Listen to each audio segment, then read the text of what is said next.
for their contributions and for turning up, and particularly, obviously, Minister Jayawardene for coming along and giving us his aspects of where the UK is going. So obviously, we're in a really interesting time at the moment. Just to introduce the Trade and Animal Welfare Coalition, this is a coalition of 12 different organisations who work in each of the 4 devolved areas in the UK, but we also have contacts with animal welfare organisations all over the world. I believe there is only one country in the world, North Korea, which doesn't have an animal welfare organisation operating within its boundaries. So, and I think that shows how important animal welfare is for people in various diverse countries. I'm David Bowles. I chair the Trade and Animal Welfare Coalition. It's been my misfortune to be involved in WTO issues now for nearly over 20 years, right back from the Seattle meeting in 1999.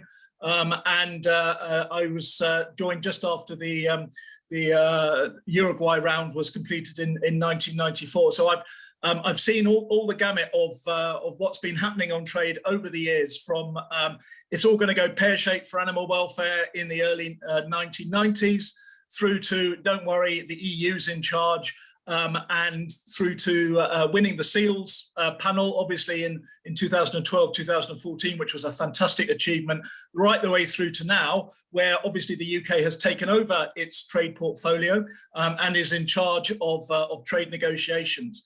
This year, as I said, is going to be a really interesting year. We have 3 free trade agreements which are in play at the moment: Australia, New Zealand, the USA. We also have asked to join the CPTPP, which is the Trans-Pacific Partnership Agreement. And there is quite a lot, I'd imagine, in the Minister's in-tray, particularly regarding farm animal welfare and free trade agreements.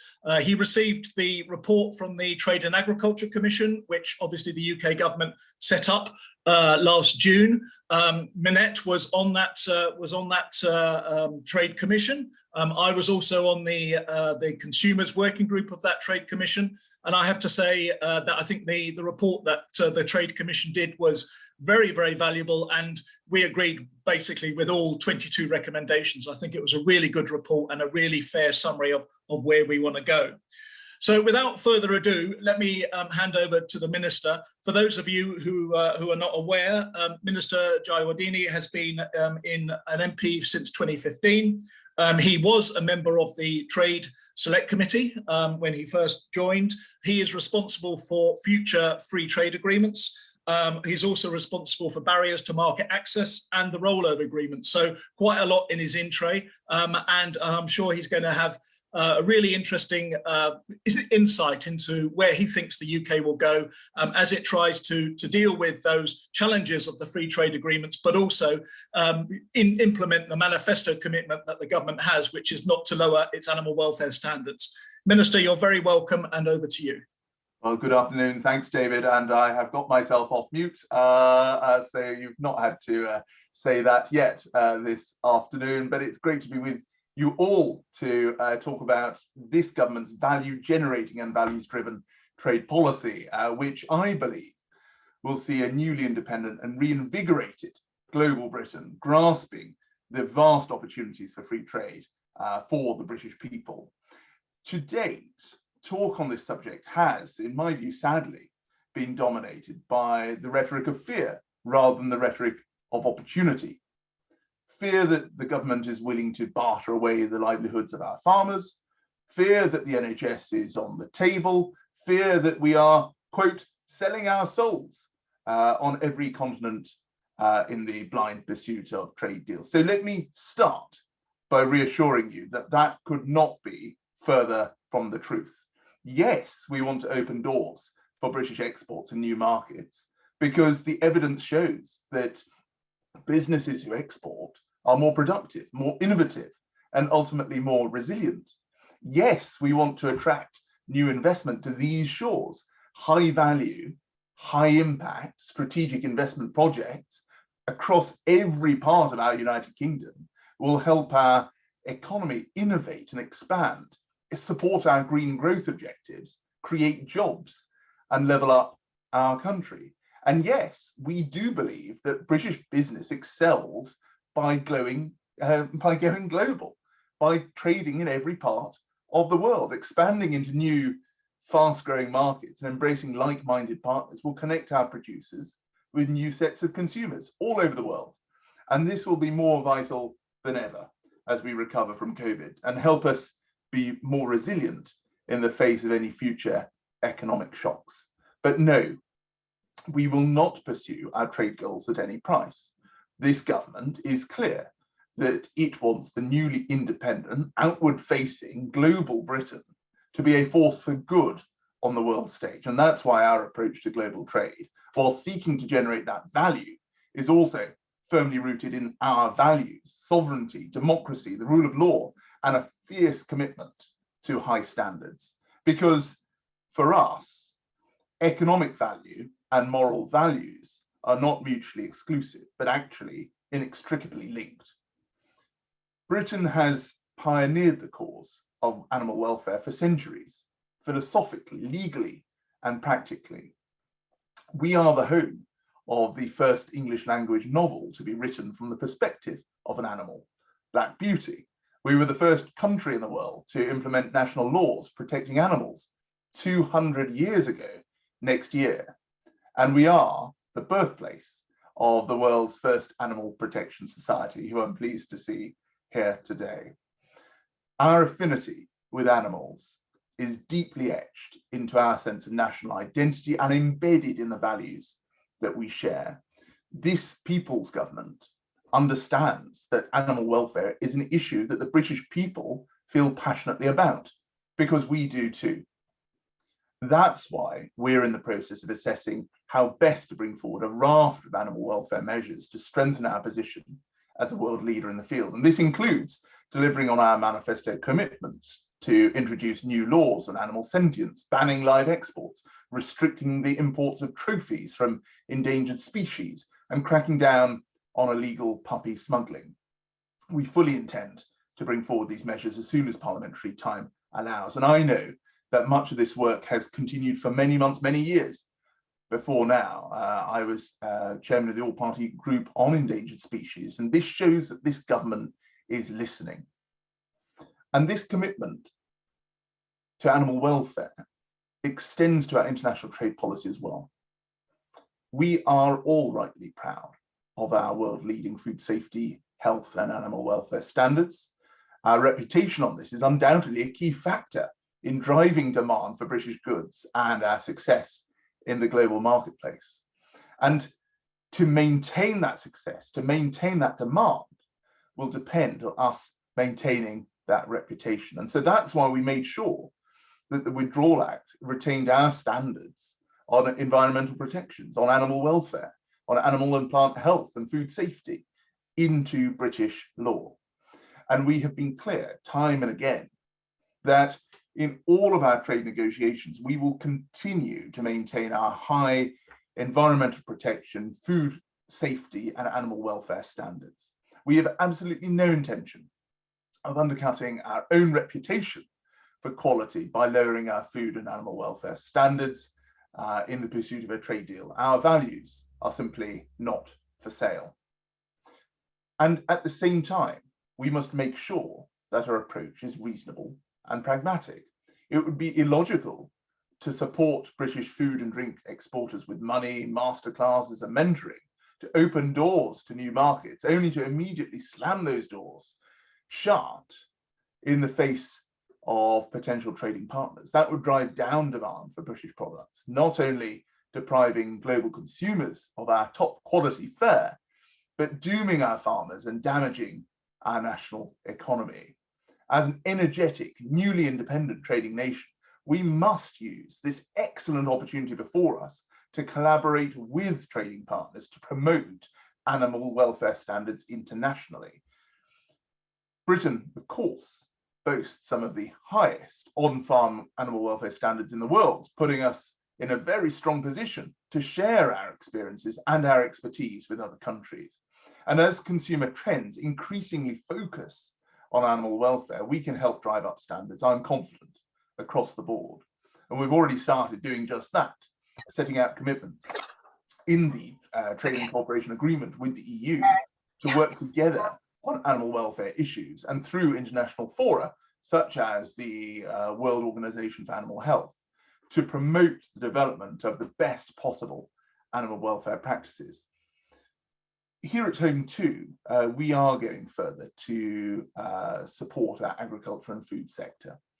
Last July, my colleague, the Secretary of State for International Trade, established, as you've heard, the Trade and Agriculture Commission to provide independent advice on trade policies that will secure opportunities for British producers, whilst making sure animal welfare and environmental standards in food production are not undermined. To continue the excellent work that the Commission has started, Her Majesty's government then went even further in November by announcing that the TAC, the Trade and Agriculture Commission, would be put on a statutory footing in the trade bill. And this will make sure that the views of industry continue to be taken into account in the formation of Britain's trade policy. As a statutory body, the new TAC will advise the government on animal and plant health, on animal welfare, and the environment in new free trade agreements. And the advice received will be laid before Parliament. And this will complement the many other measures that this government has taken to make sure that there is the right scrutiny of new free trade agreements. We're publishing already clear negotiating objectives, initial impact assessments. We're engaging interested parties early and allowing for informed debate right from the start. And we speak regularly with devolved administrations, businesses, members of Parliament and interest groups in every corner of our country to really make sure that everyone's voice is heard throughout the process of negotiating, striking and ratifying each agreement. Many of you here today will indeed already have participated in these consultations, and I would strongly urge you to keep sharing your insights with us all in the government. They really are invaluable. I can assure you that in our trade negotiations, this government is always seeking to achieve the right deal, not a quick deal. But that's because we're not just focused on the here and now, but positioning Britain for success in 2030 and beyond. We want a sustainable future for British food and drink, which maximizes our opportunities for hardworking producers. And in grasping those opportunities, we will defend and promote animal welfare at every opportunity. This government has been resoundingly clear that it will not sign any trade deal that will compromise on our high environmental protection, animal welfare, and food safety standards. We are immensely proud to be a world leader in these areas, and that will not change. Thank you, David. Thank you very much, Minister, for those warm words and setting out where the UK will be going. We have two sessions, and I know that you can't be with us for the whole two sessions, but the two sessions that we have, our first session will be about a roundtable discussion on the opportunities and threats. So we have David Hennick from the UK Trade Policy Project, Minette Batters, President of the NFU, Peter Stevenson, who is the Policy Director at Compassion in World Farming, and Neil Hudson, MP, as to what's happening within the UK trade policy. That will be until 2 o'clock. And then we will have a discussion on engagement, transparency and civil society with David Lawrence from the Trade Justice Movement, Steph Gilson from Eurogroup for Animals, Simon Doherty, who was also on the Standards Working Group along with Peter, and is a past president of the BVA, Emily Thornbury MP, who is the Shadow Secretary of State on Trade, and Neil Parish MP, who is obviously the chair of EFRA, and they also have a report coming out on Wednesday on public procurement, which is obviously quite important for the trade issues. For anyone who is not a panelist who wish to ask a question, can I ask you to put your questions into the chat, and I will then ask them to the panelists. Any panelist that wants to ask a question, you're not limited to your just panel. You can ask whatever questions you want. Before we go to the first session, is there anyone who wants to ask a specific question of the minister? And before before I get anything from anybody, Minister, I just have a very simple question to you, which is, when does the government expect to respond to the 22 recommendations from the Trade and Agriculture Commission? I have a very simple answer to you, David. In due course, it will be as soon as we possibly can. Okay, thank you. Does any of the panelists want to have any questions to the Minister? Emily? Emily had questions to us all last week, but coming back for more. A lot of questions. I have a lot of questions. I don't necessarily get all the answers, but I do try. So it just seemed to me that that having a clearer understanding of what the standards were on animal welfare would help us when we begin to really sort of talk about the details of in relation to the Australia and New Zealand deals. And don't you think that it would be a good idea to have your answers to the report of the TCA before you get any further with the negotiations with Australia and New Zealand? Well, in some ways you've already heard the answer, which is that we are going to respond to the Trade and Agriculture Commission report in due course. I hope it will be soon. We of course have taken on board many of the discussions that were already live between the department and the TAC. Look, we have been clear from the outset of our work with Australia and New Zealand, and indeed our work more generally, that animal welfare is of huge importance to the British government and to our consumers. I've already said that today in another way, I'm sure. And we are proud of those standards, so we are not going to compromise those standards, nor put Britain's biosecurity at risk as we negotiate new trade deals. In fact, as I said, as far as I'm concerned, Britain's reputation for high quality products is what drives the demand for British goods and creates that success in the global marketplace. So, we have been clear before we left the EU and since that we are maintaining the same import standards. No British import standards will be diminished as part of an FTA. Having the opportunity, I think, to trade more with the rest of the world is an opportunity we should seize. The opportunity to export more to Australia, to New Zealand and beyond is an opportunity that creates prosperity for every corner of our country, not just in food and drink, but beyond as well, of course. And as we seek to bounce back from the economic pressures of COVID, we need to make sure that we are firing on all cylinders and that we are ready to export to the world. I hope I've answered the question as fully as possible. Thank you very much, Minister. And just so you're aware, the Trade and Animal Welfare Coalition has a couple of papers that they have passed on to you. One is looking at giving broad recommendations for what UK trade policy should be, and the other one is responding to the TAC recommendations. And as I said in my introduction, we welcomed all of the 22 recommendations. We believe that they give a very good sounding and a basis foundation for the government going forward with its trade negotiations. I hope that you can stay for the next session, because it will be to look at the issues of opportunities and threats on the new UK trade policy, and we have some fantastic experts in front of you to lay this out. David Hennig is the UK Trade Policy Project, and he will set out what can be done within trade law and opportunities. Minette Batters, obviously as the president of the NFU, will discuss support for farmers and animal welfare issues in farming. Peter Stevenson will be talking about some of the risks with animal welfare, and then Neil Hudson will talk about what parliamentarians want to see in UK trade policy. So David, over to you. David, just 1 second. Neil's had his hand up. You probably can't see him on your screen, but Neil Parish has had his hand up for a couple of minutes. Oh, sorry, and I did promise never to mute Neil. So Neil.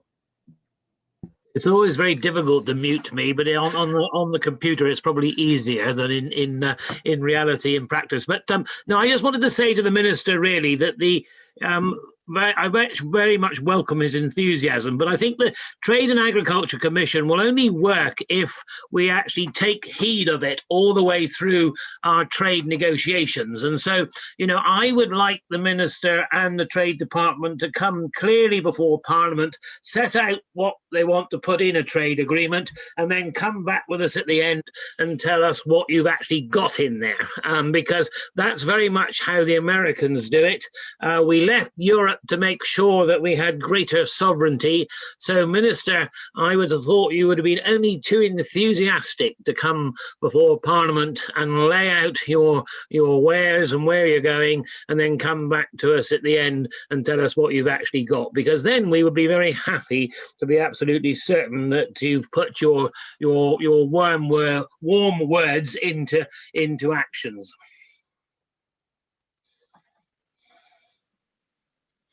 Well, Neil, thank you for that question or point or suggestion. And look, I would just say we have taken back control of our trade policy, and that is brilliant. For the first time in 50 years, we have control here in Britain.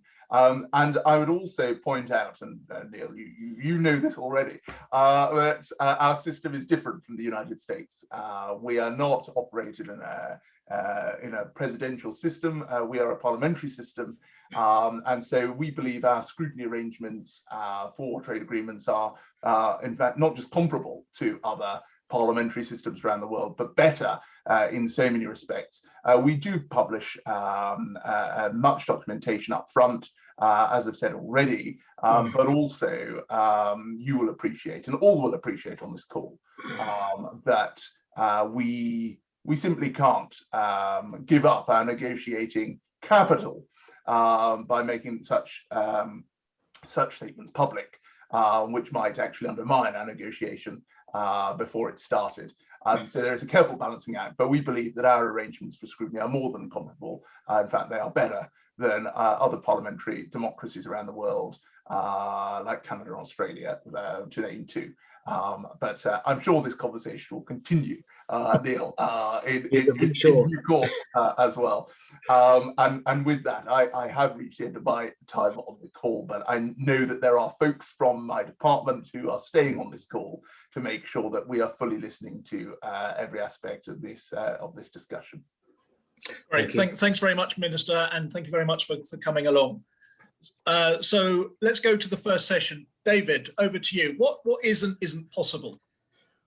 Yes, thank you, David. And it's nice to be following the Minister. It's just much easier as an ex-official. I've now got the freedom to speak that a minister or an official doesn't have. And I can actually address the currently hot topics of animal welfare that he kind of neatly tried to circle around.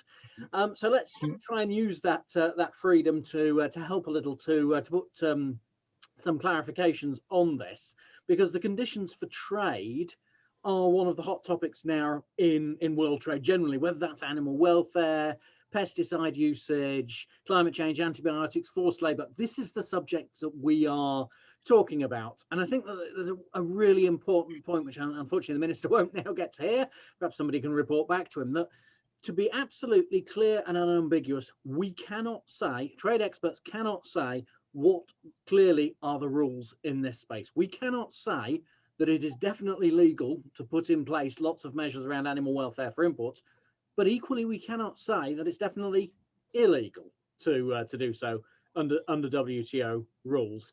And that's important to say, because I think the government is getting advice from people who are, let us say, quite close to US farming interests, who are telling them that they absolutely must not do anything around animal welfare, particularly for farmed animals, because this will be against WTO rules. And that's just not correct. You know, and obviously, you know, advice comes with an attachment. Please allow US food into the UK, because there's a lot of money in that. So what might we be able to do?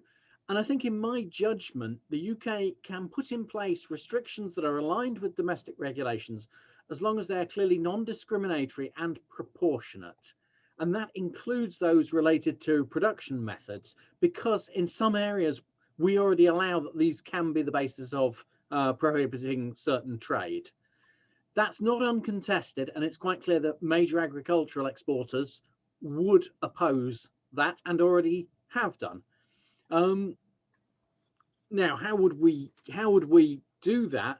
I think we would need to clearly state an animal welfare and trade policy, which hasn't happened to date, and on which the shadow Secretary of State for International Trade has just asked. To see that, and actually I think that's what we really need to see across the trade board, but particularly here, a little bit more assertiveness and less passive acceptance of what has been done before, whether in the EU or the US. So we hear a lot about the Brexit dividend and the wonders of the UK trade policy, which at the moment doesn't look terribly different from the wonders of anybody else's trade policy. So what is the UK specific part to this? Now, I think there's another strong reason to adopt our own animal welfare and trade policy, which is that it's in line with the UK interest in actually encouraging trade.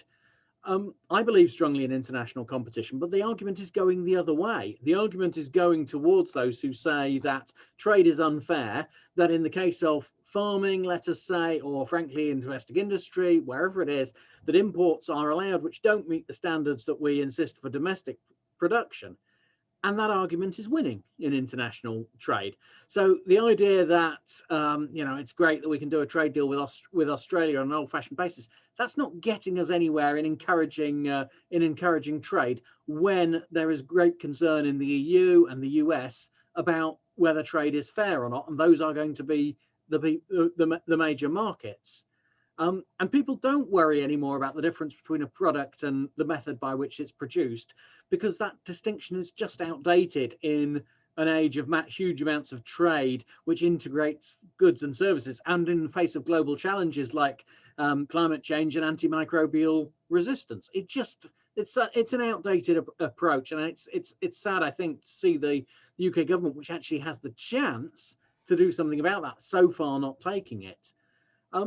So I think we need to show that trade is potentially part of the solution, and that because the UK is coming into this new, and because actually the UK does genuinely care about animal welfare, and you get the minister to come to this meeting, there's an opportunity there to go on and say, right, this is what we're going to do, and anyone who meets our high standards, yep, we're very happy to compete on that basis, but we're not competing. We can't compete unfairly, and I think that would be welcomed by plenty of other countries who would compete very happily to supply us on that basis. There has been a question about whether that harms developing country imports particularly, but I regard that rather as a sort of distraction. We'd have to make quite heroic assumptions about where food is coming from in developing countries, whereas actually developing country exports to the UK are already having to meet an awful lot of different regulations or private standards of the supermarkets or whatever it is. I think that there's a sort of slightly ambiguous attempt to suggest that this will hurt the domestic farmer in a developing country who's producing a very small amount. They're not exporting to the UK in general. It's a US and an Australia trade deal that I think we can all accept is the real problem here, that the US has an approach which is anything that's legal in the US should be accepted in countries with trade deals, even though that's not really the case the other way around, and therefore the UK doesn't get particular benefit from it. The irony with that is that California is currently moving ahead with plans to restrict sales of meat on animal welfare grounds, and where California leads, the rest of the US often follows. The original California effect was exactly that. And you've got President Biden expressing doubts about trade deals in exactly the way I mentioned earlier, to say they're unfair. So it's quite ironic to see the UK sort of trying to keep this space undefined for a US trade deal that the US don't particularly want, that won't really benefit us, and that the US themselves, one state, is trying to move away from.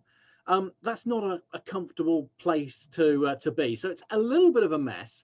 And I think that we need to, accept the shortcomings, that there isn't a certain answer as to what is legal and not, but to say, look, there is more that we can do on this. We are actually in a very strong place to do something about it. Let's actually let's actually do something. But I understand why we haven't been able to. But I think that this pressure needs to keep going, and I think it would be good for the UK, good for animal welfare, and good, frankly, for global trade for the UK to take a lead in this area. That's all, David. Thank you very much, David. And before I go to Minette, Emily, can I thank you for bringing a sentient animal to the table? It's really good to see a real life animal coming into these discussions. Minette, you obviously it was your tenacity, your campaigning that moved the government to set up the interim TAC, and now has moved them again to set up the permanent one. How do you feel, given what the Minister said earlier, in terms of the impact on British farming? Well, David, thank you, and thanks very much for the opportunity to be part of this discussion. And I enormously appreciated the Minister's words. Indeed, they are words that have been used widely. The Prime Minister has reiterated them time and time again, as has the Secretary of State, Liz Truss, George Eustice, and many, many others. And I think we all feel heartened to hear them. I think the exam question is how. So we hear the words, but how, and what does this look like? And this is where the TAC is incredibly important, and the report has shown that, with the 22 recommendations, comprehensive recommendations across 5 areas. But I guess I bear the scars probably more than most of how difficult this was to achieve. It took 1 million people. It took an unprecedented coalition that has never ever come together before, of chefs, of consumer groups, of animal welfare experts, of all farming organisations, of nearly every NGO that exists in this country. And all we wanted was an agricultural commission that would be a grouping of experts that would look at how the very, very complex area of agri-food fits into a comprehensive UK trade policy. And that is still what is needed. And I am delighted that the TAC now sits on a statutory footing and will be reviewed after a 3-year period. I think there are still significant questions to be answered, and I'm sure Neil Hudson will have views on that, about Parliament's role in scrutiny and final say. If we have taken back control, is that taken back control for the few or the many? I think this is about the many, and really animal welfare in this country. The Minister makes a fundamental point that is picked up on page 62, that the UK is the first country in the world to enact national animal welfare legislation. And of course, we have continually strengthened that ever since. So it is little wonder that our consumers feel so strongly about animal welfare. I would add a sort of word of warning in there. They feel strongly about it. They understand little about it. We all know that all the research that's done, people actually go in and they buy on price. I would draw out just 2 of the recommendations because I think they are far more specific to this discussion. Recommendation 4 in the TAC. I mean, this is the real opportunity for the UK government to draw on the strengths that have been laid out on animal welfare, and really set out to play a global role of influencing. And that is about investing in experts, and it's about investing in expert facilities. And it's about, I think, being very mindful that regulation costs. If we look at our poultry producers, 16% of even baseline poultry production in this country is due to regulation costs. And of course, if we compare it to the US, there is no federal law on the production of poultry meat, which of course is why it is chlorinate washed. The second point I'd refer to is recommendation 5, which really looks at, and if ever there was an opportunity to build on the successes to date, it is around the leadership that is still continually leaded on AMR. And I think RUMA, which was brought together in 1997, which is a not-for-profit expert grouping that has really led the way on how we use our antibiotics responsibly. We've seen massive lowering in antibiotics in livestock production. It isn't the finished article yet, it isn't perfect yet, but what it really does show is a science and evidence-based approach that by lowering your antibiotic use, you are really delivering on animal welfare. A healthy animal is an animal that doesn't need antibiotics. So this has a huge role to play, both in human health and animal health going forwards. Just a couple of points in sort of summary, because I know, David, you're short on time. I guess my slight frustration with the continual optimism of ministers, and I have been told by the Prime Minister indeed that I need to be more optimistic. I'm really up for being optimistic, but we have to recognise the huge challenges. This is a global first. The way we trade agricultural commodities across the world in order to keep food affordable for consumers across the world is fundamentally flawed. So unless we set out a real ambition to change how we trade agricultural commodities, and this is a Herculean task, it really, really is, especially in light of the pandemic. But we need to set that out. We need to know what that looks like. We must avoid a two-tier food system. The big success story of UK food has been that we've got the safest, securest, shortest supply chains in the world. They sadly have been driven by food scares. So farm assurance came about after BSE and foot and mouth. We had horse meat scare 7 years ago. That again put another tranche of rules and regulations into how we have the safest food on our shelves. So farm assurance has a critical role to play, and we must avoid a two-tier food system. And another area that is of massive concern is this will to drive ever higher standards here. If we are going to raise the legislation bar here, I'm fine with that, by the way. I'm quite happy with all of that. But then you have to say that all your imports have got to meet that same standard too. And I really would pose the question that having got the third most affordable food per income spend here in the UK, the most affordable food in Europe, and bearing in mind all those member states always said to me, you, the UK, have driven these standards. If we're going to ratchet it up higher, I wonder who we will be trading with. So for me, this isn't about Project Fear. This is about Project Reality now, and really needing to know what the future of trade policy looks like.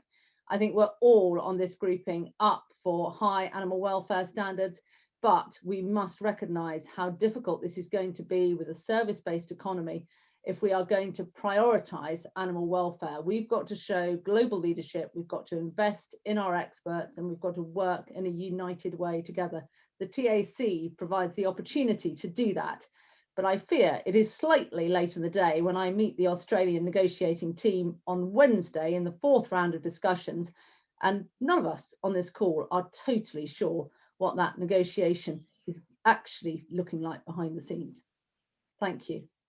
Thank you very much, Minette. Yes, Orla from Sustain has reminded us that the Australian Trade Minister only today said what we want to make sure the free trade agreement is actually about liberalising market access for agriculture rather than being a debate on who's got the best standards. So I think you've encapsulated it there entirely. Peter, you've been involved in the WTO issues for as long as I have. Are you Project Fear or are you Project Reality? Probably a bit of both. Look, I'm pleased that the government plans to improve animal welfare, but it's vital that in doing so, they ensure that British farmers are not undermined by low welfare imports.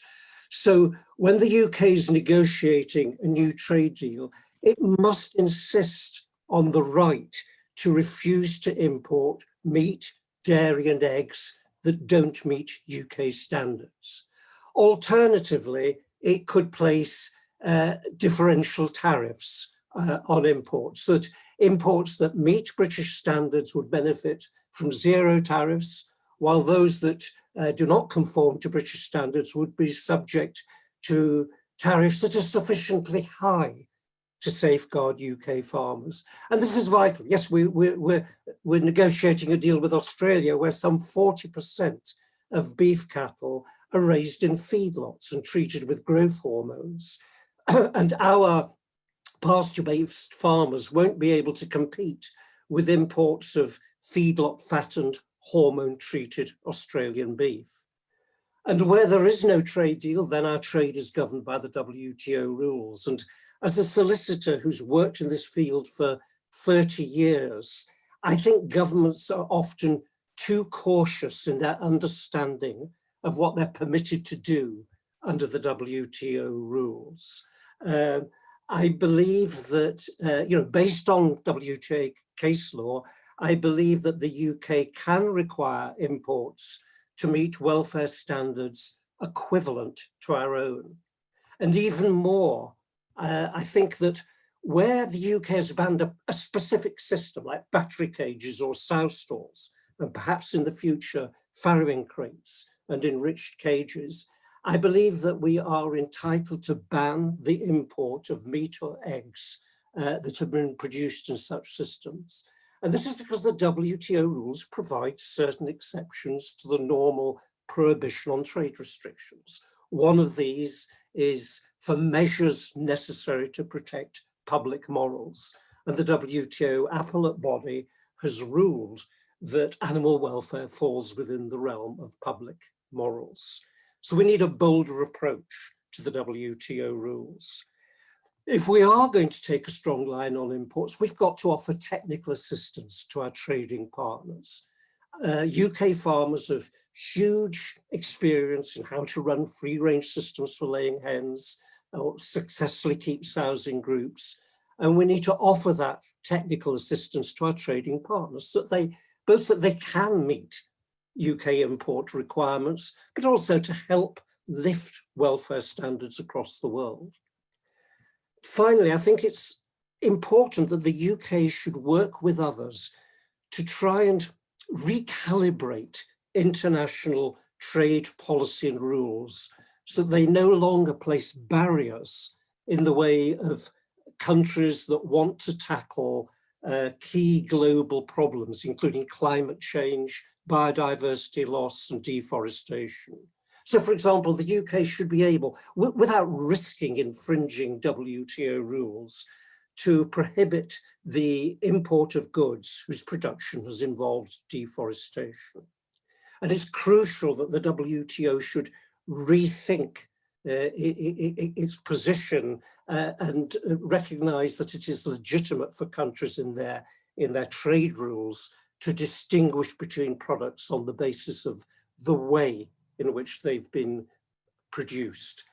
I think in a new trading regime, and I really would like to see far-reaching changes, the only absolutely core rule is that there should be no element of discrimination in a country's trading rules. There should be, there should not favor domestic producers over imports or some exporting countries over others. So thank you. Great, thank you very much, Peter. And finally, we come to Neil Hudson. Neil, you work very, very strongly within Parliament to try and get amendments to the agriculture bill as it was going through, and you've been sometimes a lone voice in the Commons trying to push this issue. Where do you think we go from here in the Commons? Thanks, David. Yes, I'm not a lone voice. There's a significant number of Conservative colleagues who've been pushing on this, and my colleague and friend Neil on the call as well. I'd include Neil in that as well, but many of us are working cross-party as well. I think that's important. Yes, I think there's still a lot of work to be done. I was very encouraged to hear from the Minister today and the assurances from the government in terms of the importance of upholding animal welfare in trade deals and maintaining those standards. So I'm reassured to hear those reassurances, but I still think we need to keep holding the government to account, and Minette has touched on that. We have fantastic farmers in this country who produce fantastic food to the highest quality with the highest standards, and we need to be very proud of that and stand up for that. And I think we need to be very clear to maintain our manifesto commitments on that. I take this very seriously as a parliamentarian, as the only member of the Commons who's a veterinary surgeon. So upholding animal health and welfare is something I feel very passionately about from a professional viewpoint and an ethical viewpoint. And as you have hinted, David, I've not been afraid to vote against my government on that. But that said, I welcome that they have moved towards us. And I think the movement towards setting up the Trade and Agriculture Commission, I pay tribute to Minette and the NFU and the broad coalition that was brought in to actually to bring that forward. The Trade and Agriculture Commission was a fantastic achievement, and that it was put on a statutory footing, but it needs to have the teeth and it needs to have the backing and the longevity to be able to really hold the government to account on that, so that we uphold these standards in international trade deals moving forward. But as David, you touched on at the beginning of the webinar, on our domestic procurement as well, and without stealing the thunder of the EFRA committee on which I sit and which Neil fantastically chairs, as you say, we have a report coming up on that this week, and it's important that we uphold those standards in domestic procurement, because we can set the example. This is what we're doing here, and we can set the example to the rest of the world. So I welcome very much the Trade and Agriculture Commission, that it is on a statutory footing.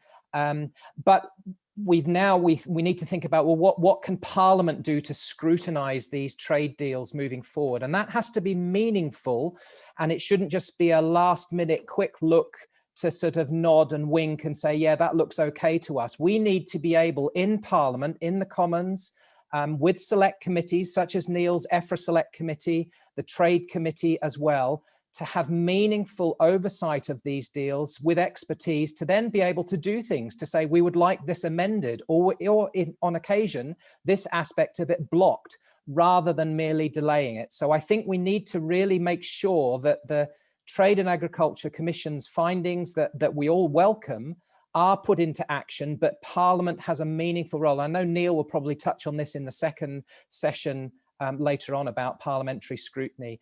What I would like to see, and I think this is doable, is that in these individual trade deals to have animal health and welfare chapters written into them. And within those chapters, you specify products which are unacceptable to the UK market. And we've talked about hormone impregnated beef, we've talked about chlorinated chicken. They are quite rightly banned and they will remain banned. Well, why not put them into trade and animal welfare chapters, but also add to that list excessive use of antimicrobials in production, use of growth promoters, use of ractopamine in pork production, use of bovine somatotrophin. If you make it crystal clear, these are the products that are unacceptable to the UK market, then our trading partners will know exactly where we stand. And I'm sure, and I've had discussions with our some of our trading partners, if you tell us what you don't want, we won't put it on the boat to you. And that, I think, if we make it crystal clear that these are unacceptable, and what that will do, that will drive up production standards around the world, because market forces will stipulate, okay, if we want to sell things to the United Kingdom, we will have to meet those standards. I think that is doable. And as has been touched on earlier in this webinar, it is possible through WTO rules. Things like animal welfare provisions have been included in free trade agreements, say between the EU and Chile and South Korea. And what that did is that improved welfare at slaughter standards in Chile. So it has been done, it can be done. So we just need to be very explicit as to what are the things that we're not prepared to accept. Now, there are challenges moving forward, but I think we can really be very positive. And quoting Minette, talking about the Prime Minister, we can be positive. And this provides us with an opportunity as the United Kingdom to show people where we are, what our values are. And it's not about protectionism, it's about the values that we are standing up for. And we can be a beacon to the rest of the world and say, look, if you want to trade with us, you know, you have to adopt these standards. And we have heard the arguments about, well, what this will mean to countries in the developing world as well. Well, what a fantastic way to use some of our international aid budget to actually train up farmers in the developing world to actually improve their animal health and welfare standards. So I think that is a really strong beacon idea that we as a British government can do. So we need to, along those lines, and not being too political here, but we do need to maintain our international aid budget at 0.7% of GNI. And I think that's very important. But what a fantastic way to use that in some way to help developing world farmers bring animal health and welfare first and foremost in what they're doing. And that will be wonderful for international trade. So it's not about protectionism. This is about standing up for our values. And I think we have a really strong opportunity now to do that moving forward. But we've just got to make sure that as these deals come in, Parliament has sufficient scrutiny to be able to amend, block and revise so that we can move forward in a very progressive way. Thank you. Thanks very much, Neil. Very powerful argument, well put. So we've got about 10 minutes for discussion before we go into the point that you raised there right at the end of transparency. And there's a couple of things which have come up in the chat, a couple of issues. One is equivalency and how do you measure it? Because I think Minette said the issue of we've got to now look at the how. I think we've all agreed on where we are, but it's looking at the how. So equivalency and how would panelists assess equivalency? And the second is looking at your point, Neil, when you have to be clear going to countries that these are our standards and we're going to keep them, whether it's by conditional liberalisation or whatever. What examples have panelists got where countries have said, okay, we understand this is important for you, therefore we are going to not open up that part, but actually not try and do that as part of the trade negotiation. So two questions: one, equivalency, and what do people think about that? How do you measure it? And then the second is on being clear to partner organisations in FTAs. Who wants to go first on either of those? Peter.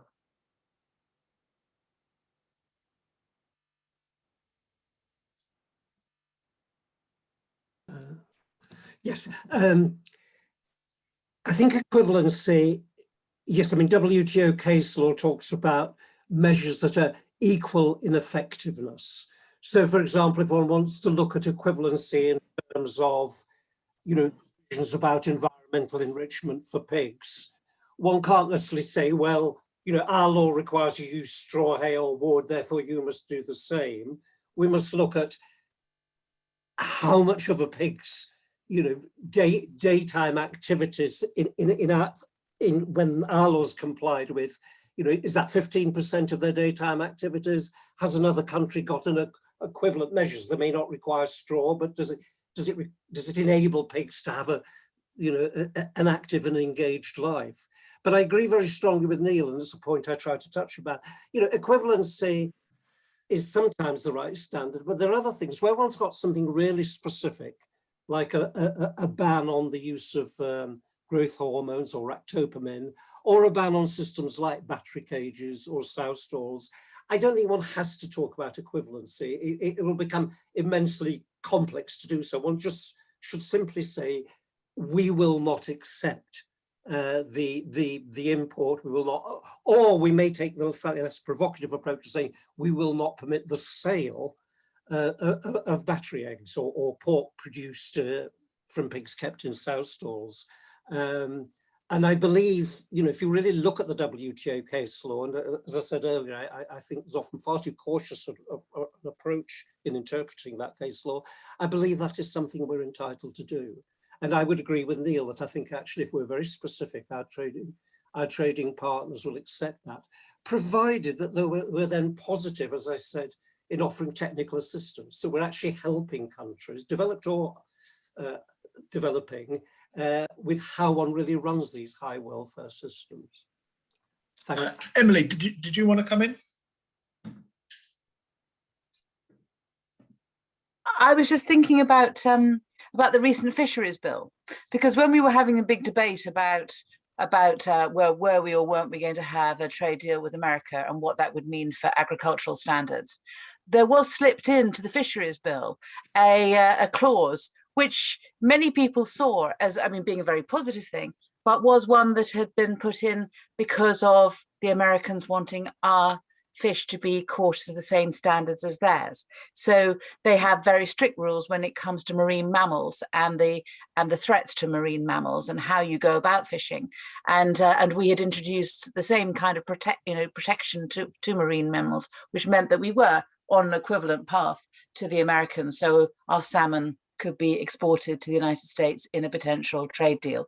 And it seemed to me to be quite interesting that it was just sort of done. There wasn't really a debate. There wasn't really a fight, and it seemed to be kind of, and you sort of thought, well, there we are. You see, it can be done. Where there's a will, there's a way.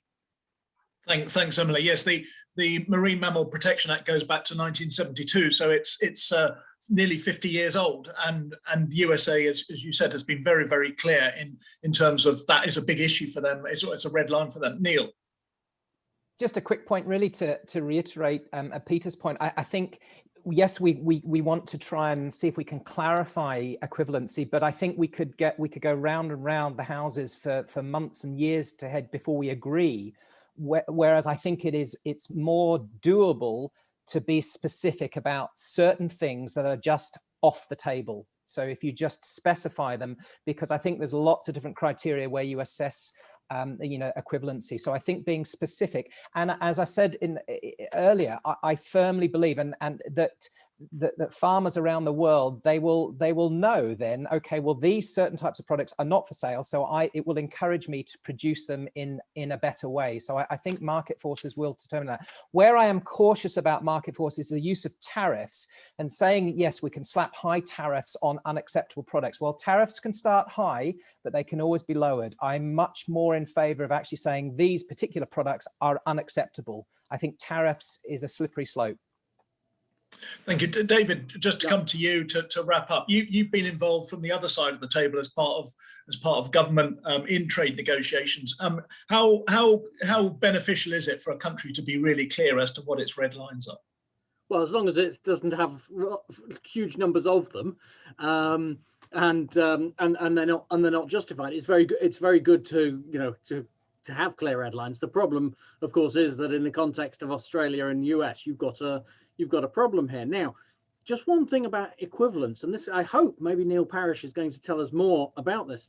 I'm not actually altogether sure what the overall inspection regime the UK government intends to pursue for imported food in the future, because obviously the EU has huge regime. It's based out of Ireland, as it happens. And a huge service for doing that. I think all we've said so far is, yes, we're going to do something like that. But so I'm not quite sure how we're going to do any of this once we decide. I think I would agree with Neil Hudson that it's probably better to have a certain specific list of products. So in answer to your question, David, should we go into a talks to saying, here are our 537 different ways in which we'd like these particular products to be protected? Probably not. That's why we need some fairly clear principles. This is how we do animal welfare. This is how we expect our imports to be treated. This is our service for doing it. Then you're very clear, and then you can negotiate on that basis. I think the problem at the moment is, well, what is actually our negotiating basis? And there's a sort of slight worry that, and the fishing example is another illustration of this, that our negotiating basis is, well, we're quite happy to go along with what the US and Australia say. And so I'm a bit more concerned that we need a bit more assertiveness here. This is what we want to see. And that would be helpful in negotiating terms. Great. Well, thank you very much to the panelists for a really fruitful and interesting conversation, and I think we're all agreed as to where we are. It's how we then move forward, and as I said right at the beginning, we've got 2 free trade agreements which are in play, Australia and New Zealand. We are applying to join another one, CPTPP, and we've got the US and maybe a renegotiation with Canada as well. So there is lots of things in play at the moment. So we discussed a little bit about transparency in that issue. Let's move on to the transparency and what civil society can do for us in those. And I'm very pleased to introduce David Lawrence, who is the director of Trade Justice Movement, and they had produced a lot of briefings for the trade bill and for other bills about transparency and the need for the public role and the need for the parliamentary role. David, over to you.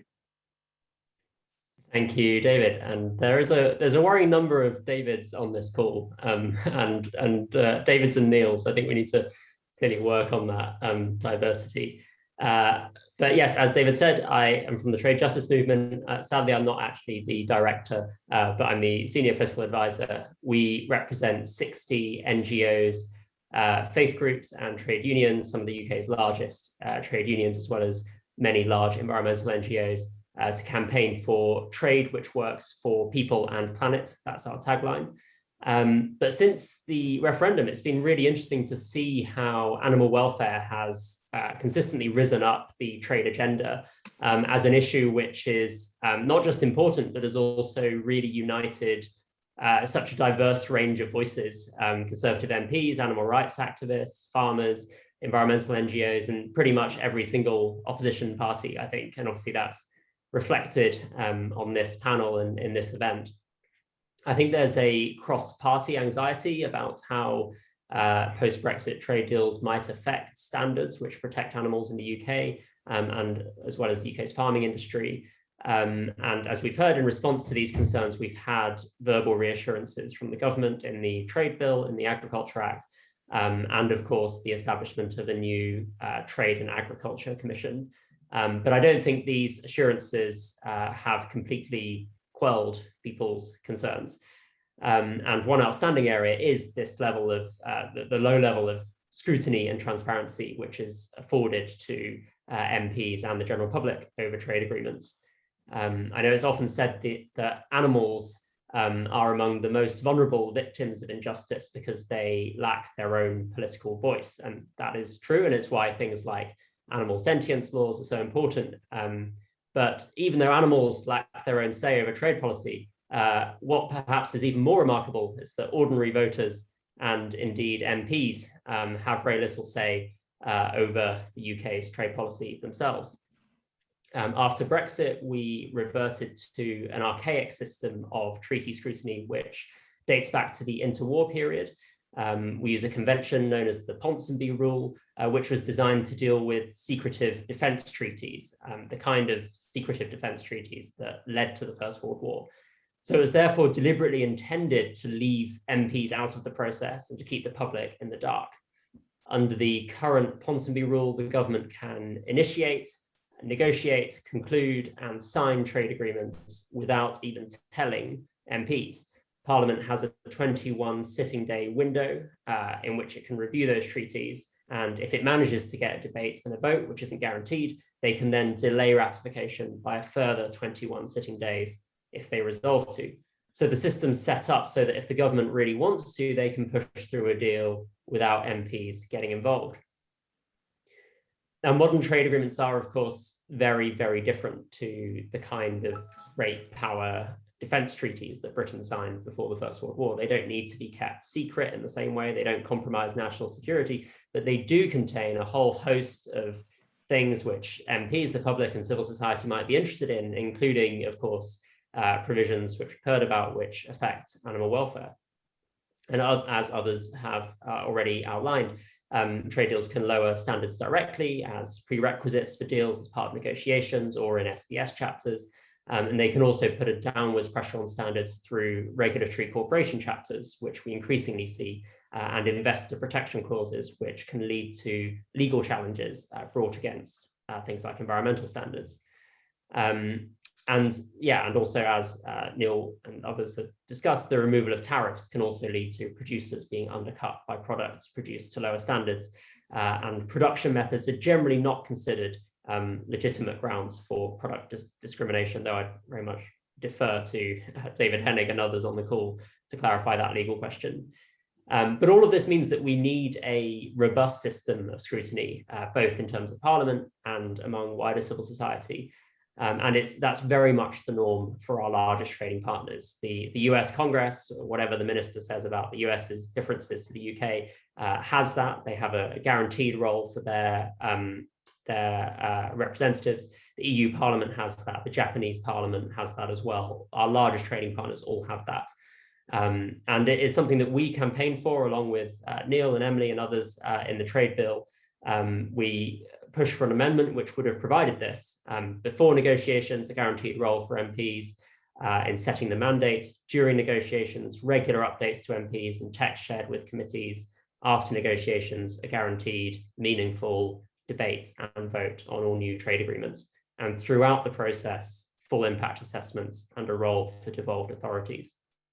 And this was an amendment that had cross-party backing. It triggered a rebellion of Conservative MPs, but it sadly fell. And at the dispatch box, the Minister, Lord Grimstone, committed to giving Parliament a debate on deals before ratification, though that was just a verbal commitment. He also mentioned an enhanced role for committees, and we'll have to wait and see what that looks like in practice. He didn't mention a guaranteed vote. So his commitments do fall short of what we wanted in the amendment, but it's definitely an improvement on the current processes. And I think the real test will be what happens when the deal is negotiated. We could see New Zealand and Australia perhaps a bit sooner, then the UK joining the CPTPP, the Trans-Pacific Partnership. Perhaps I think the government will try and get that wrapped up before the next election. And then obviously the US deal is ongoing. And I think we may have seen something with India as well, though perhaps not if the Prime Minister's trip has been cancelled today. So I think a number of things need to happen to ensure full scrutiny of these deals. So I think firstly, as and when they're negotiated, it's essential that Parliament, the public and the civil society are actively involved, even though the existing legislative framework is inadequate. There are other creative ways of doing this. And I think we'd love to see the International Trade Committee pushing for more dialogue with their counterparts in other parliaments, and ideally including the EFRA committee in that as well, to make sure that animal welfare is covered. And it would be great to see cross-committee inquiries on all of these new deals as and when they come up, just because they affect such a wide range of policy. Second, I think, as others have mentioned, the Trade and Agriculture Commission could be given a wider remit, to have more members and more teeth, so that its recommendations have a direct effect on the Department for International Trade's negotiating lines. Third, as and when there is implementing legislation for new deals, as there sometimes will be, if this comes pre-ratification, MPs should be amending this legislation to give themselves more of a role, to give themselves a guaranteed vote on the final deal, to improve the ongoing scrutiny and transparency mechanisms. That's something we'd like to see as new legislation comes along. And lastly, and this is perhaps a bit more out there, but we'd like to see some more direct public engagement with trade, such as through citizens' assemblies on new trade agreements. I think public understanding of trade issues is generally low, but it's definitely growing since Brexit. And a lot of research shows that there's a particular interest and concern about food standards and consumer standards and how new trade agreements might affect these. And given that trade deals, as is often said, it involves picking winners and involves difficult trade-offs and decisions, it's all the more important to make sure that these decisions are made democratically and involve people, involve businesses, producers, civil society as well, that they're involved in those decisions. So animals themselves may not get a say and a seat at the table, but at a very minimum, civil society and our elected representatives should be able to. So I'll leave it for there for now, but I very much look forward to the rest of the discussion. Thanks very much, David. So now we're going over to somebody who's not David or Neil. It's Steph from Brussels. Obviously, the UK left the EU on the 31st of December. Is there, Steph, a very simple question. Is there anything we can learn from the EU on transparency and civil society dialogue? Thanks, David.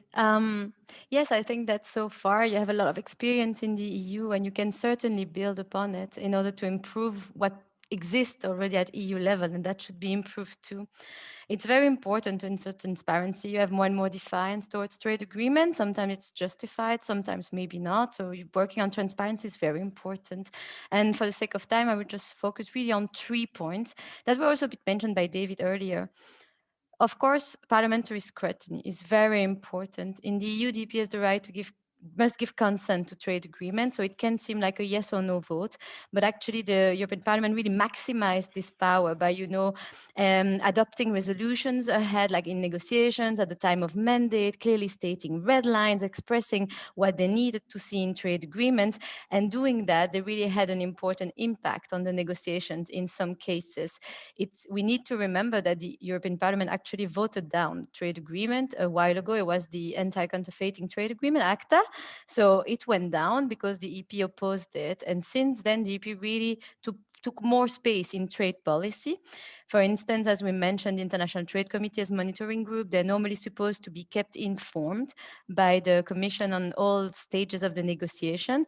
There is room for improvement. I'm sure that the Parliament at this moment would say they're not informed enough about negotiation between the EU and Mercosur, for instance. So there's still room for improvement, but I think definitely having an obligation to give consent and not a deadline like this to have to approve or to have a debate on a trade agreement is much better. And if you don't have scrutiny by the Parliament, you have even more defiance in the public. So I don't think it's very positive to portray that these trade agreements can just pass like this. The second point that is very key, I would say, it's the engagement is more than just consulting once. Civil society organizations. It's very good to have a consultation at the beginning of negotiation, but you need to make sure that you create a mechanism of dialogue throughout the negotiations. The EU has something called civil society dialogue. So it's a set of, standalone sort of public events where the Commission presents state of play of negotiations or, the result of sustainability impact assessments, and they get feedback, they get questions, and they answer. That's a good thing, but of course it could be improved, better timing, for instance, just after rounds, or for instance, ensuring that you have more follow-up on questions where the officials that are present cannot really reply. You could improve this as well by creating maybe a web portal. There are a lot of ideas. You can be imaginative on how to make sure that concerns are not just heard, but also listened to. Because sometimes it's true, you have mechanism to express that you have concern, but you don't feel there's much impact what you're saying. So that's not very positive either. You also, I think, need to have some more formalized group. The EU under Commissioner Malmström used to have a group, a trade expert group. It was very useful because it was a group appointed to sort of represent different sides of civil society, so balanced one normally. So all kind of interests were represented. And the idea was to be able, it was, I think, a very soft kind of NDA, not at all what was discussed in the UK context. But so at least it allows to also discuss maybe more text proposals, which allows actually the European Commission in that case to get more specific feedback on certain provisions and to ensure that sometimes they get, expertise where they need it as well. It's also very useful. So having this possibility to have very public event open to all, even citizens or civil society organization able to ask their questions, but also to have a standalone, a formalized group that can also be called upon on specific topic, on certain chapters, for instance, on certain proposal the UK would like to take. That could be very useful. In the EU, it was modeled around sort of TTIP advisory group. It was created in that context. And unfortunately, at the moment, there's no group like this anymore. And it's really something that's missing in the EU transparency context, a lot of progress to make too. And my final point is on implementation. You have so many trade deals at the moment that are concluded already. And so you really need to ensure you have a good mechanism to ensure the monitoring of the implementation of the trade deal. At the moment in the EU, most of the trade deal, they set up a civil society group called the Domestic Advisory Group, which at the moment are supposed to monitor the trade and sustainable development chapter implementation. With some of the groups, they also look at all the agreement, anything that has an impact on sustainability. So for instance, as an animal welfare organization, we raise issues around animals. We are very active on those kind of groups. Again, it's a very good start, but it needs to be improved because at the moment, there is really issue about resources. Those groups, you have a lack, for instance, of environmental organization on these groups. You have some interests that are not really well represented. Why? Because those organizations have to do that on top of everything else. When you work on an agreement on a country, it's okay, it's easy. It's an additional platform for you to work upon. But if you don't, you need to put extra work. So the UK has the opportunity to think about how to make sure that such a monitoring scheme has enough resources to really monitor what's happening, how to make sure that this group really works with the third partner groups as well, that the third partner also do this. So I think that at the moment, that's the point on which I have the less in the UK. How will we monitor the implementation? And I think that with so many trade deals already concluded or rolled over, it's very important because those groups could also serve to discuss the review of those trade agreements when it's needed. For instance, when there will be a position on how to address animal welfare in trade policy, or if the UK wants to improve the provision on animal welfare cooperation in trade agreements that are now rolled over or replicated. So that would be very important. I will stop here, but I'm happy to discuss any mechanism you know about and you'd like to know more about.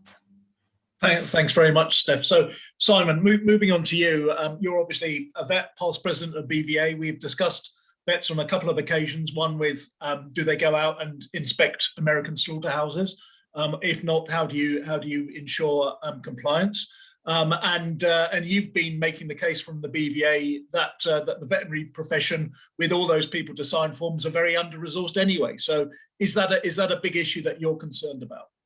Yeah, so look, just at the outset, you're absolutely right, David. I'm now recent past president of BVA. I finished my term as Senior Vice President in September of last year, and I'm currently based at the Institute of Global Food Security at Queen's in Belfast. But I should also declare that in a previous life form, I was a sector specialist consultant to DIT in animal health and aquaculture. So I've certainly experienced the whole UKTI and DIT systems in respect to trade, and the silos that I suppose exist with agricultural technology and the food and drink team on one side and the life sciences team on the other side, and they all kind of feed into, I suppose, some of the discussion that we're having here today. If I could just reflect, I suppose, a little bit, just initially, just on a bit like Steph, I've got sort of 3 main points. And I suppose if we could start with just a bit of a reflection on my time with the Trade and Agriculture Committee Standards Working Group. I suppose we were, as BVA, I suppose a little bit concerned that in the early stages the TAC was formed with very little veterinary involvement at the outset. Now we're very fortunate that Nigel Gibbons, former Chief Veterinary Officer for the UK, was appointed to the main commission, and then subsequently became chair of the Standards Working Group, which I then also sat on. So we were able to at least sort of feed in from that perspective. And BVA certainly were given the opportunity to also feed into the work of the TAC in their own capacity and bring forward, I suppose, some of the BVA policy around animal health, animal welfare, and trade. BVA would take the opportunity, I think, to sit on any future consultations and sit at the table and discuss trade and trade policy. But not just in terms of certification. I think the role of vets in certification is pretty much a given. And I suppose in terms of, and I'll mention a little bit about capacity and capability. That certainly is one of the main roles that we play in terms of export health certification around the sanitary and phytosanitary regulations that are within trade deals. But I think we also bring a huge sort of wealth around reciprocal arrangements in animal health and welfare in other countries, around transboundary diseases. Antimicrobial resistance has also been touched on today. Food safety, food security, food authenticity and traceability, all very much kind of sit with the veterinary profession. So it's very much not just a case of signing off on export health certificates. And of course, BVA has a lot of liaison both with the farming organisations and with some of the private standards that, again, have also been mentioned today through the farm quality assurance schemes. And BVA certainly has been doing a huge amount of work over the last number of years in that piece around sustainable livestock production and how that links then with farm quality assurance and the veterinary role within that. I suppose overall, BVA has welcomed the report, recognising some of the short and longer term objectives, and I mean it's already been mentioned today that I think we would like some further clarity and around the long term objectives of government, reflecting on the report. As Minette mentioned earlier on, there were 6 key principles that came out of that, 22 recommendations across 5 areas. And one of the areas that was talked about, was this piece around export of appropriate agricultural technologies to developing countries as part of our part of future trade deals. And I was glad that Neil talked about some of that earlier on. But my experience of work even within DIT, going right back to 2013, government wrote an agricultural technology strategy. And one of the things that came out of that was the formation of the DIT Agri-Tech team that I worked for, as well as the 4 Agri-Tech Innovation Centres. We have a huge amount to be proud of right throughout the agri-food sector, right across the UK, in all 4 of the devolved regions. And we can't take away from the fact that although the focus today is largely on some of the actual trade deals, the import and the export and the foreign is directly linked to foreign direct investment. And it's also then clearly linked to the cycle of innovation. If we really consider ourselves to be great in terms of the standards of our food and the standards of our agricultural technology that are linked to that. In order to keep that cycle going, now that we're part of a global playing field, we need to be able to encourage that inward investment in those, within that sector, as well as supporting export trade and how that's linked then to imports as well. So that's probably, the first point pretty well covered off. The second point then around veterinary capacity and capability. BVA has been really grateful to be part of the Veterinary Capacity and Capability project over the last number of years with DEFRA, the Royal College of Veterinary Surgeons, and Vet Schools Council. But we recognise that there's at least a 10 to 15% shortage of vets, as reported by the major employers group.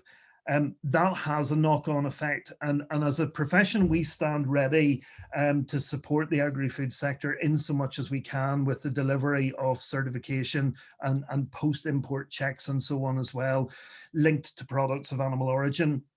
But I think it even came as a huge surprise within our own profession that the list of products of animal origin is not restricted to live animals, meat and dairy, but actually expands to all sorts of things like processed animal proteins, isinglass, hay is actually gets an export health certificate, even though it's not a product of animal origin. So there is a real issue around capacity and capability within the profession to meet those. We're a small profession. There only are 22 or 23,000 vets in the UK. Probably around half of those vets are coming from overseas. We are looking at the veterinary profession as being a leaky bucket with two taps. So the two taps, are our own supply of vets and the work that's going on around the development of new vet schools, and possibly even one in Northern Ireland. The other tap being around overseas vets and mutual recognition of professional qualifications as one of the outcomes of EU exit. And we are dealing with the leaky bucket as well. We're looking a lot around retention of vets within the profession in different roles, and how that occurs right across the board, because there's no point in robbing Peter to pay Paul. We can't open a new vet school and employ a lot of academics, but actually pull them away from general practice where they would be doing things like export trade certification. So we need to make sure that we have overall capacity as well as that retention within the profession. And just to give you an example, I know I was talking to Robert Huey, Chief Veterinary Officer for Northern Ireland recently, and he had put out, with some of the outputs from the Northern Ireland Protocol and EU exit, had put out an advert to recruit new vets, and he's still about 30 vets short within DERA. So that's obviously just a small part of, in one region. Point number three, and it has come up through the Q&A, has been very much about taking a devolved outlook. What we're looking at here is, is UK PLC, and it's absolutely right. I mean, again, through my DIT experience, I know from traveling to Thailand or to India, they are looking at UK PLC. They're not looking individually at Northern Ireland, Scotland, Wales, and England. But they are looking for a joined up approach to how we do this. But it isn't always one size fits all. And I think, some of what we've experienced in the last 4, 5, 6 months through the Northern Ireland Protocol, where we still have one foot in the single market, but we also have, very much kind of one foot still in the UK, which has left the EU, and the effect that that's having. And just to kind of give you one little tiny example of that is that already where there are little bits of disparity, you will always find somebody who will find a loophole. And the little loophole that we're dealing with at the minute is around potentially allowing honeybees to come into the UK, to come into Northern Ireland, be flown for 3 weeks, and then boxed back up and then exported to mainland GB.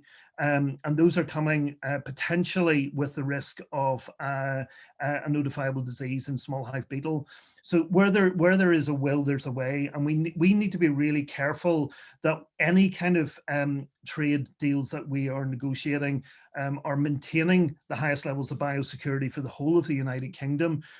but that they are also maximizing the opportunities where there are trade exports. So we need to make sure both that there is clarity in what and how government is taking forward some of the recommendations from TAC going forward, but also some real parts then linked to the availability of that access for all 4 of the devolved administrations. So where there is some kind of overseas visitation to the UK to inspect abattoirs, we need to make sure that all 4 parts of, and I'm talking about something historical, but it is, it is still something to consider, that we need to make sure that we're joined up, and whilst recognizing and respecting the devolved nature of animal health and animal welfare. So I suppose just to sum up, I'd echo the call for a clear response to the TAC report, including how it will be implemented in any new trade deals. And again, just to reinforce that, like, as a veterinary profession, we stand ready to do what we can to support animal health, animal welfare, and to champion it at a global level. Great, thanks very much, Simon, for giving the veterinary perspective. So we finish with a couple of politicians. Emily, you famously asked something like 200 questions on CPTPP over the last week. Where do you see things going in terms of transparency and parliamentary oversight? 235, actually, David, and there will be many more, I'm sure. I mean, I think really it all boils down to 2 things. I've always thought this, and listening this afternoon, I think it kind of continues to be the same, which is when it comes to, we haven't had a trade policy in this country for over 50 years because we essentially subcontracted it to the European Union. When we decided to leave the customs union, then obviously, as night follows day, we then become in charge of our own trade policy. Well, what's the trade policy? What we need to have in order to be able to develop a trade policy is we need to have a discussion, we need to engage all the stakeholders, and then essentially what we need is we need to have, I think, certain standards when it comes to trade policy and trade deals, and we need to have scrutiny. I think we should have both. One would be good. So, if we had scrutiny, then perhaps people wouldn't be so worried about the standards, because the scrutiny would ensure the standards. Or we could have standards, maybe without the scrutiny, so long as the standards are sufficiently good. But at the moment, we kind of have neither. And when it comes to, I hear what the government says in relation to this subject in particular about trade and animal welfare. But getting down to specifics is a bit like trying to kind of nail jelly to a wall. It's really difficult to kind of actually hear what it is that's being said. And there we are, as people have said, at stage 4 of the negotiations with the Australians on a trade deal, and we still don't know what the animal welfare standards are that are supposed to be so intrinsically British, and we hear from ministers are absolutely what they're not going to compromise, but we don't know what it is that they're talking about. And that's it. That's the problem, that's the problem. Look, I'd like to thank David, and I'd like to thank Marisha for inviting me here today. And it's great to be on this panel with so many other distinguished guests, and to be in front of such an informed and interested audience is really good as well. And I welcome the creation of the Trade and Animal Welfare Coalition, and I think that they can play a vital role when it comes to us finally having such a debate in this country. And expert groups like the Coalition and the NFU and the RSPCA and others are important in terms of making sure that voices are heard and that they're listened to at the highest level. But structurally, we don't have what we need to have, which is the basics, which is structurally, we need to have scrutiny, and structurally, we need to have a way in which we decide on what the standards are. If we stand back, ever since we had a Brexit referendum, its 5th anniversary is 66 days away. We've had 5 years, and we just seem to be kind of just starting it now. It's unfortunate. I don't want to make party political points. I just want to tell the truth about what the issues are here, and for us not to duck that, not to duck that truth. These are very big issues for our country. We need to have a proper debate. And it isn't just about trade and animal welfare. It's also about trade and food safety. It's about trade and human rights. It's about trade and the environment. It's about trade and the regulation of the internet. It's about trade and competition when it comes to public services. All of these things, we need to have had a debate on.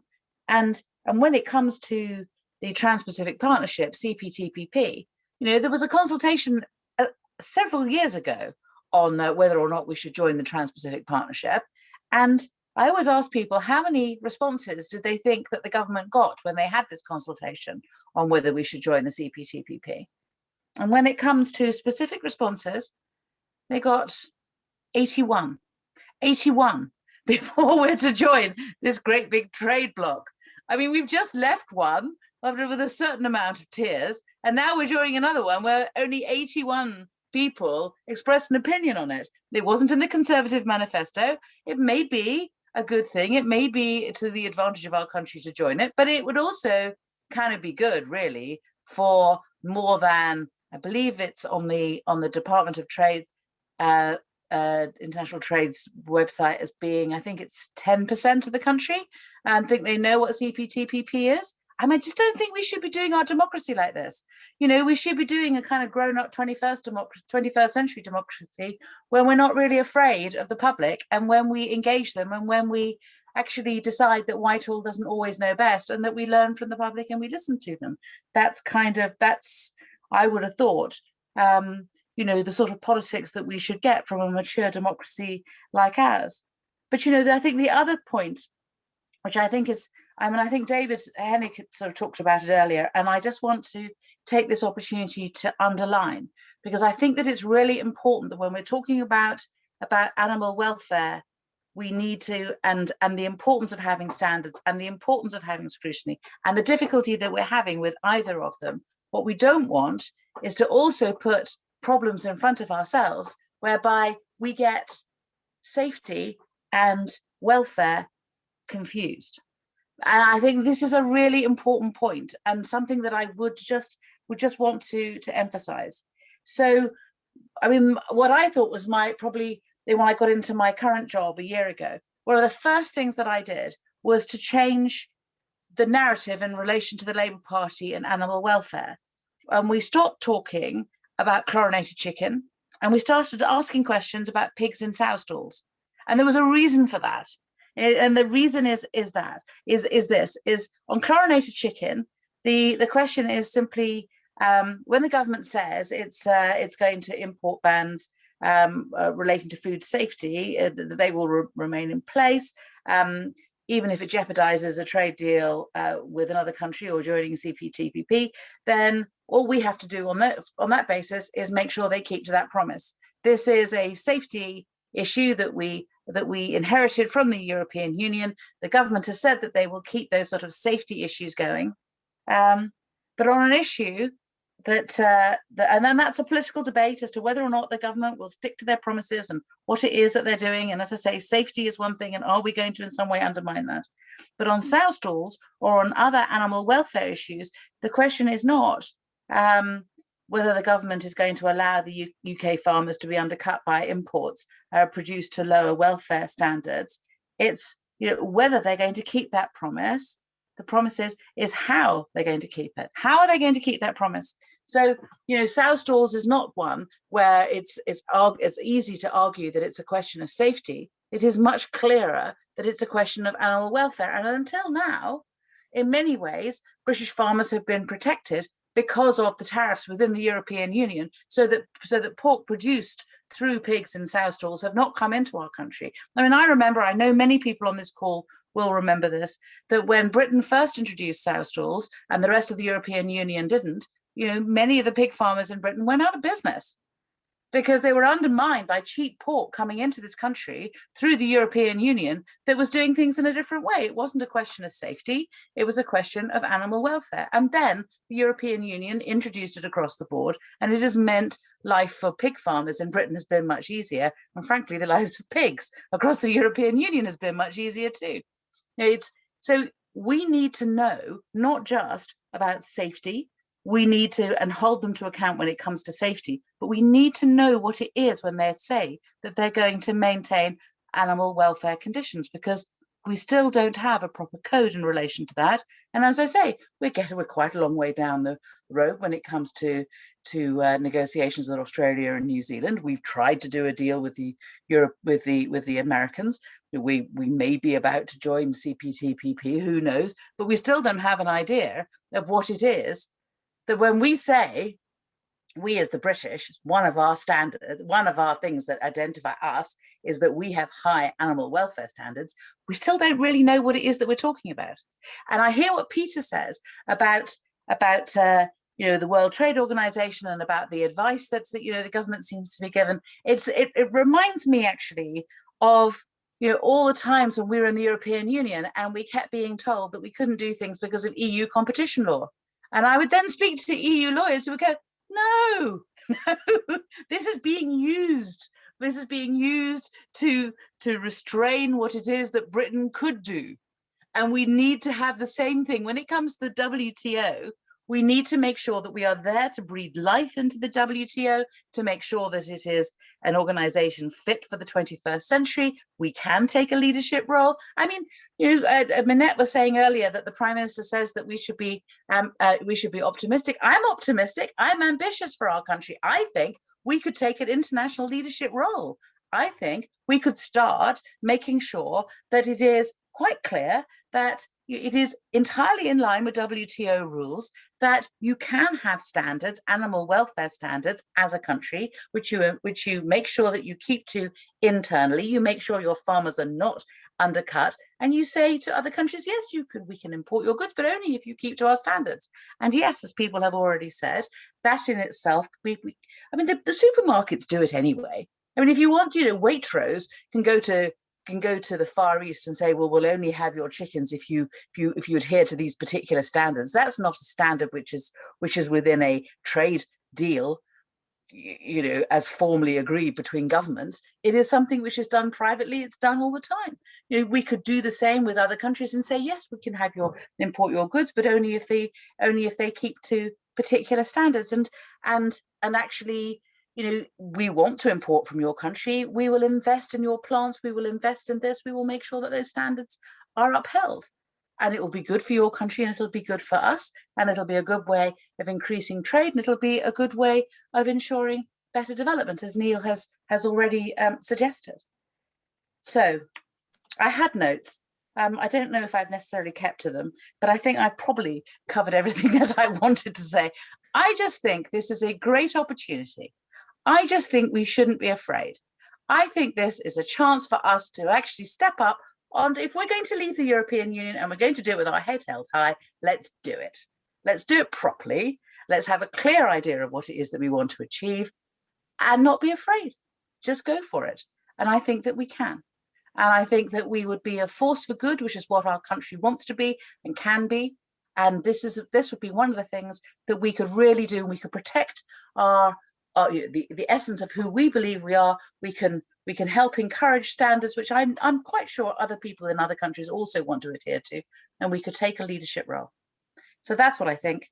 And frankly, in the end, it is a question of we should have standards and we should have scrutiny. We should have both. We certainly shouldn't have neither. Thanks very much, Emily. So Neil, you're famously a farmer, an MP, and the chair of EFRA. And so therefore you can hold people in front of you and scrutinise them. Where do you see things going? Right, David, how long do you want me, because time's going on, how long do you want me to speak for? 5 minutes or so, or what? Yep.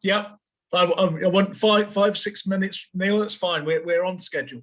Right, okay, fine. Can I again, like Emily, thank you and Marissa and others for putting this together, because I think a great panel of speakers here this afternoon. Most of you, I recognise actually, most of you have been before the Select Committee at some time or other. Not necessarily Emily, but we'll work on that, Emily, to have you on in the future. But it is, a very good debate. And it's interesting, when Emily, you raised sow stalls and tethers, I mean, it was was an interesting one, because when I got into the European Parliament in 1999, we had actually banned it in the UK. I put an amendment down in 2002 or 3 to try and get the EU to come in line with what we were doing.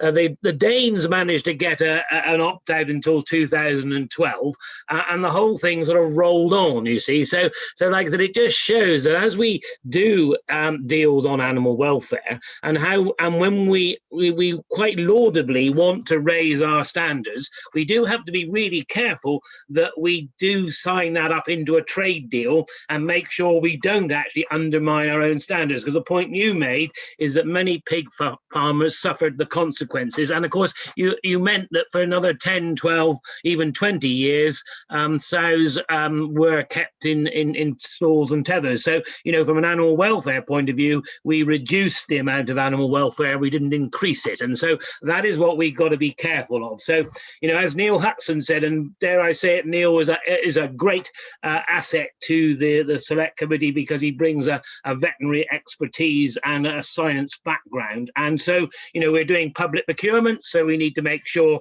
that we actually produce good food and we procure it for, you know, both our schools, our hospitals. We actually do much more local procurement, and we make sure that we can actually do that perhaps more on a seasonal basis, especially when it comes to vegetable production and others, not just animal welfare. So, you know, lots and lots of things we can do. I mean, David Hennig, you said about the compliance, because that's another interesting one, because, you know, as we set these standards, are we ever going to check whatever comes in thereafter? And so I think checks and balances in the minute, you can't just sort of look at a sheet of paper and say, you know, country X has complied with those regulations, because you don't necessarily know, and you do need to go to the countries that you are trading with in the long run to check exactly the method of production, the method of slaughter, the method of processing. So that's going to be something that we've never done, you see, in the last 40, 50 years, because that was all done one way or the other by the European Union. So that is absolutely clear. So I think we have a positive approach. But again, if you take poultry and, you know, and chlorinated chicken, as we know, it's not about chlorinated chicken. The chlorinated wash we use for lettuce, it's perfectly safe. But what is the issue is those poultry are much more densely populated. They use many more antibiotics in America to get this production, and they sort of clean them up, if you like, to then sell them to make them safe to eat. And so that is why, you know, as you know, Simon Dougherty talked about, I think we can be much more proactive about the diseases that may or may not come into this country. We can actually cure more diseases that we have in this country in order to raise our standards. And so we can do a real pincer movement on this. So I think there's much to be positive about, but I think the bit that I'm also very concerned about is that, you know, it's a case of, you know, trust me, I'm a politician, trust me, I'm the government, you see. And so, you know, this issue with trade deals and scrutiny, we do have to sort out, because it doesn't matter, you know, and I'll say this, Emily, in all fairness to you, you know, whether it was Labour or whether it was Conservative, largely the executive likes to hold all the power, and we in Parliament spend our lives trying to sort of wrestle it away from them. Now, what we've got to be absolutely clear in trade deals is that we need information, and this is where the Trade and Agriculture Commission and all the work that Manette and others has done to set that up is so important, because recently I've been on both, you know, I've guested in on the Trade Committee with Angus McNeill, and Angus and I work very well together. We may not agree on Scottish nationalism politics, but we do agree on scrutiny and a lot on trade policy, and so we can come together. So, but what it's shown me is that by the time you've got the Japanese deal and you've got it in front of you, you can't really do much with it as a scrutineer. You could sort of vote it all down, but that's a nuclear option, which won't really happen. And so we do need a method of being able to see what the government is going to actually negotiate and then what it delivers. Now, I don't expect to see the colour of the government's money. I don't expect to see every detail of what and how they want to negotiate. But it's not beyond the wit of man or woman to be able to put forward a skeleton of proposals that gives us the direction of travel, so that we then know what the government is going for, and then we can be confident. And I think that's where we can draw the public in.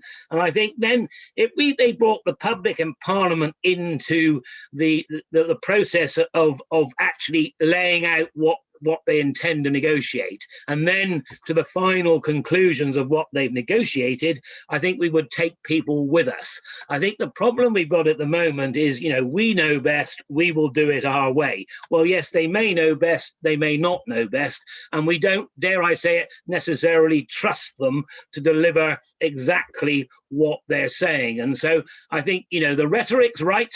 The ministers are very positive. It's about, let's get Britain trading, yes, but let's make sure that as we trade, our animal welfare policy is not only good for animal welfare, but it's good for farming and food production. Because, I've made this point many times before, David, if you don't get the economics right, all you will do is you will allow lower food of lower standards coming in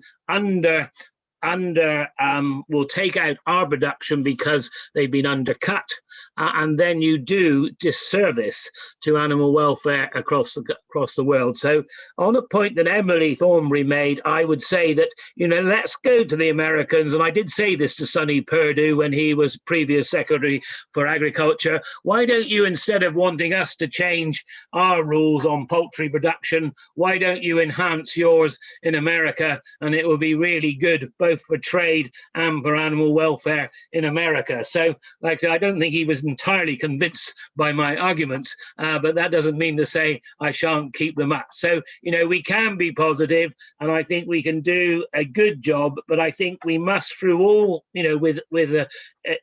with the group we have here today, with some very powerful and good speakers, let's sort of keep putting pressure on government, just to be a little bit more transparent. Just tell us a little bit more what you're doing, and then I think we have much more chance in driving it forward, getting a good trade deal, and also getting really good animal welfare in the future, because there's no point in driving our animal welfare up if we actually allow imports of lower production to come in, because we will just not only destroy our agriculture, but we'll also not destroy animal welfare, but we will not be raising it like we should. So that would be my summary of the situation, David. Thank you very much, Neil, and you kept it exactly to 5 minutes, which is brilliant. Thank you very much indeed. Almost a record, I would suggest, David. Yes, carry on. Yeah. So we got time for one final question. Neil Hudson, you actually mentioned the animal welfare chapter, and I think it's a really good point in any free trade agreement. In the UK's agreement with the EU, there is an animal welfare chapter. I think it's something like 4 or 5 paragraphs. And it does give a clear indication, because obviously the EU and the UK have equivalent standards, or broadly equivalent. So it does give us clear indication what you can do. If you look at other trade agreements, probably only really UK-Mexico, which used to be EU-Mexico, has some very good animal welfare chapter provisions. Most of them just say animals are sentient beings and leave it like that. And I think it would be good if we can get some cross-party agreements that this is one thing that we have as a minimum, is to get some clear recommendations on animal health and welfare in any free trade agreement that comes before Parliament. Would Neil and Emily, would you like to comment on that? Should I let Emily come in first, and then I'll come in after Emily? Emily? Yeah. Unmute. Yeah. Yes. Sounds fine to me. David, I think you make a really good point, but I think it's one of these issues where, like you say, with our agreement with Mexico that's sort of been rolled over really from the EU, we don't want to make it sort of just too loose, because otherwise, this arrangement will mean absolutely nothing. And so that's why I think, the secret of not the secret, but the duty of a trade deal on animal welfare and environmental production, and no deforestation, all of these things, into the future, that is, absolutely key. And I think we've got to put it clearly in the trade agreement. Otherwise, it just won't happen, and we won't be able to check it either. You see, if you make the agreement too loose, it won't work. It's a bit like if you have a sort of very loose contract when you're building a house, it always lands in grief because the builder charges you far too much and you get half of what you thought you were going to get. And so, this is why the trade agreement does need to lay down very, very clearly. And that's where the Trade and Agriculture Commission, if the government and the Trade Department takes it seriously through negotiations, they can actually put that onto the table and say, we cannot sign a trade agreement with you because you have not met those particular standards. And then I think, we get the deal we want, or we don't get a deal at all. And surely that is what trade negotiation is about. And I just want to be careful that the Secretary of State for Trade, she's very enthusiastic and I admire that, but I don't want her to sign a deal at any price. And I think that's what we are here to try and stop. Neil? Yeah, I agree. I think we can do that. And as Emily put in the chat, there is a very strong cross-party coalition. Yeah, the opposition voted in force in terms of holding the government to account, and a good number of Conservative MPs. I certainly have been feeding this in, David, with ministerial questions in the chamber, and keep asking about getting these chapters, and they've got to be quite specific. I think, as Neil has said, we can't have big, generic, wide-reaching ones. Be very specific about the certain types of products, because then you can't argue with those. And I just think the more of us on our side of the house, and also on Emily's side of the house, that keep asking the government and feeding into the Trade and Agriculture Commission to say, look, can you be doing this? Can you insert these chapters into the trade deals? Then that's doable. The Trade and Agriculture Commission, Neil's, the EFRA committee, we are looking at that. And I think we, as a cross-party committee, can feed into that commission to say, look, why don't you think about these chapters? So I think the more of us that keep asking, then slowly the supertanker might turn around. Yeah, thanks. Emily, last word to you. I just wanted to just say, I mean, the Inland Revenue is always very much in favour of having clauses as broadly drafted as possible, so that they can interpret it in their own way. If it's too difficult to have specific rules on our trade deals, then having some broad principles is frankly quite better than nothing, and then we can have a fight about it afterwards. But my concern is that at the moment, we're just throwing up our hands and saying, oh well, it's all rather difficult, and we'll just have to think about it a bit longer. And in the meantime, we're going down the path of trade negotiations without really knowing what our policy is, what our central trade policy is. That's what we need to do. That's the challenge for the government, is to actually have a trade policy as opposed to a reactive trade policy, which is, oh well, they've asked for this, well, should we have that? Well, we could have that, and we could end up with a network of trade agreements that are essentially contradictory, and if they're not consistent with broad principles, then we really will be up a creek without a paddle.